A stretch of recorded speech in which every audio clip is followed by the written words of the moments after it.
Hi, this is how to install your control bar. Start by cleaning your screen with the included alcohol wipes. Make sure to let the alcohol dry before proceeding. Next, peel off the adhesive protection. Then, align control bar to your screen.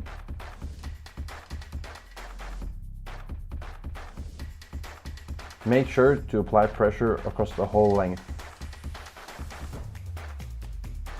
Repeat this twice. Then do the same thing after 24 hours. Now it's time to route the cable. Plug in the USB cable on the right side of the control bar. If your car has a USB in the glove box, you can open the glove box and route the cable to the USB port in your glove box. There are two different ways, either on the upper trim or on the down trim.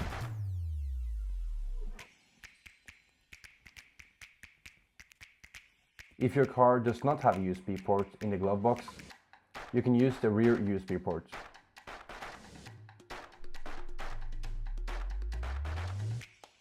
An adapter is included, so this works for both USB-A versions and USB-C versions. That's it, your control bar is now installed.